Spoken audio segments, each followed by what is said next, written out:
Can the first chapter of a great story end without leaving behind a mystery?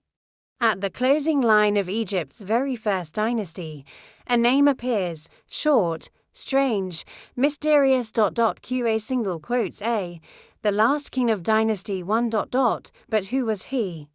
And why did his reign mark the end of an age and the beginning of uncertainty? Let's travel back 5,000 years. To a time before pyramids, before Tutankhamun, before Ramses, to the dawn of Egypt. When the pharaohs were just beginning to carve their power into the sands of history. In the late First Dynasty, Egypt was still a young kingdom. The unification of Upper and Lower Egypt under King Nama or Menes was still fresh in memory. A series of rulers Jet, Den were laying the foundations of kingship and expanding Egypt's influence. But over time, signs of tension began to appear, power struggles.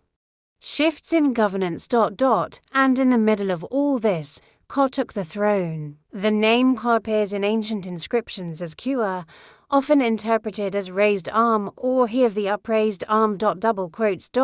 Is it a symbol of strength, protection, or perhaps domination? We don't know for sure, but what we do know is that Ka was the final ruler of this dynasty.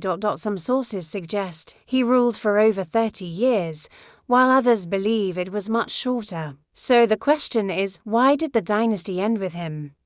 Was there rebellion, assassination, natural death?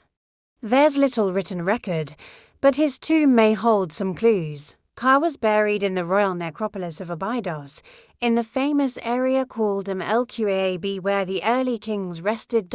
His tomb was grand and complex, with multiple chambers and funerary goods, stone vessels, pottery, and offerings. But what really stands out is the presence of subsidiary graves around his. That means servants were buried alongside him, possibly sacrificed to serve him in the afterlife. After Ka'a's death, the political scene in Egypt turned murky.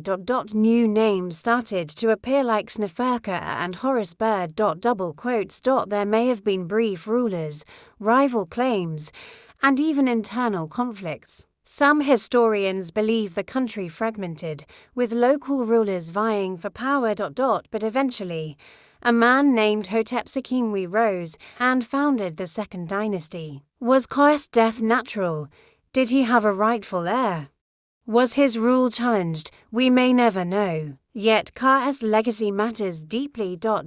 He was the last line in the first chapter of Egypt's ancient story. His reign marked the transition from foundation to struggle for continuity. And without the end he represented, we may never have appreciated the stability that followed. Qa'a, king buried by time, yet still speaking through stone.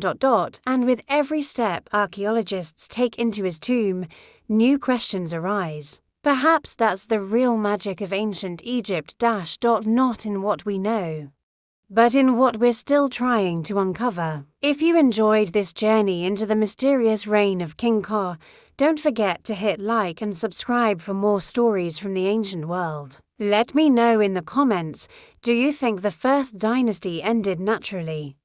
Or was there something more behind the curtain? See you in the next chapter.